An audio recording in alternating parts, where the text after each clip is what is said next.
ആ ബാബണ്ണ എവിടെ? ഇവിടെ ഒരു വർക്കുണ്ടടേ. പുതിയ സിനിമയുടെ വർക്കാണ്. എടേ സാറിന് നീ 6 മണിക്കല്ലേ വരണത്, യൂണിറ്റ് വേണ്ടി വരുന്നതിന് മുമ്പേ. ഇന്നെന്തടേ 10 മണിക്ക് വരണത്? എന്നാൽ ഞാൻ 6 മണിക്ക് തന്നെ വന്നത്. ഞാൻ തന്നെ യൂണിറ്റ് വേണ്ടി ഗേറ്റൊക്കെ തുറന്നു കൊടുത്തത്. ആ വാണ് അങ്ങോട്ടേക്ക് നടന്നിരുന്ന കാര്യം അവിടെ അവിടെ ഇരിക്കാം.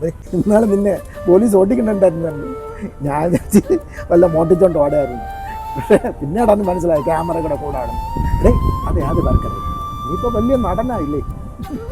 ഓ അതൊരു ചെറിയ വർക്കെന്നാ, നമ്മളെ പുച്ഛം. എടേ നിൻ്റെ ബാഗിൽ എന്തടേ?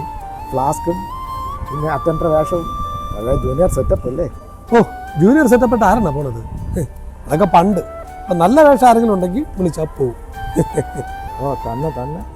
അണ്ണാ നമ്മുടെ നാട്ടിലെ ഒരു പൊത്തൻ്റെ കയ്യാളാറ്റ് പോയാൽ അവൻ കഴിവുണ്ടെങ്കിൽ ഒരു മേശരിയാവും.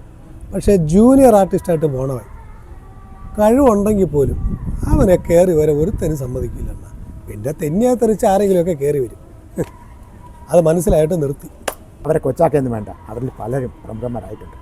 ഈ പ്രമുഖരുടെ പേരും പറഞ്ഞാണ് പലരും മോട്ടിവേഷനും ട്യൂഷനും ഒക്കെ ചെയ്യുന്നത്. എന്ത് പറയാനാ, എല്ലാം ഒരു സ്വപ്നം. എടേ ഞാൻ നല്ല വേഷങ്ങളെ പോവുള്ളൂ. നല്ല കഴമ്പുള്ള കാമ്പുള്ള ഇരുത്തം വന്ന വേഷങ്ങളെ ഞാൻ ചെയ്യാറില്ല. ഓ നിങ്ങൾ ഒരിടത്ത് തന്നെ ഇരുത്തിയിരിക്കും അല്ലേ? ഭയങ്കര ഇരുത്തം കഴിച്ച് പോണ കാമ്പ് കൂമ്പ് പോകാൻ നേരത്തെ 200-300 രൂപയും പൊതിഞ്ഞ് കയ്യിൽ തരും. എന്തിനാ ഇങ്ങനെ തള്ളി പറിക്കുന്നത്? എടേ ആൾക്കാരൊക്കെ നോക്കണം, നാണക്കെടുത്താ പടം. അണ്ണാ ആഗ്രഹങ്ങളും സ്വപ്നങ്ങളും മനസ്സിൽ കയറിക്കൊണ്ട് രാവിലെ 6 മണിയാകുമ്പോൾ നമ്മൾ ലൊക്കേഷൻ എന്നിട്ട് കോസ്റ്റ്യൂം ഇട്ട് അവിടെ എവിടെയെങ്കിലും ഇരിക്കും. എന്നിട്ട് സീൻ എടുക്കണ എത്ര മണി അറിയാമല്ല. അന്നേ ദിവസം ചിലപ്പോൾ എടുത്ത് ഇല്ലേ ഇല്ല.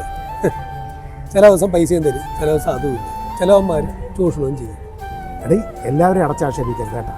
മാന്യമായിട്ട് ജീവിക്കുന്ന കുറേ പേരുണ്ട്, പിന്നെ ഉടായ്പ് ചെയ്യുന്നവരും കുറേ പേരുണ്ട്. എന്നിട്ട് ആ ഫ്രെയിമിലെങ്ങാനും വരൂ, അതും ഇല്ല.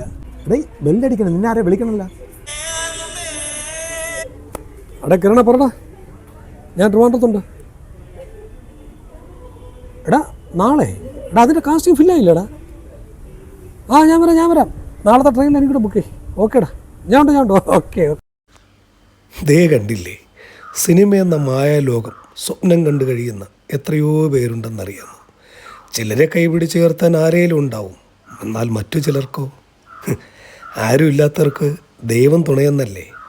പരിശ്രമങ്ങൾ നടക്കട്ടെ, വച്ച കാലുകൾ മുമ്പോട്ട് തന്നെ പോട്ടെ.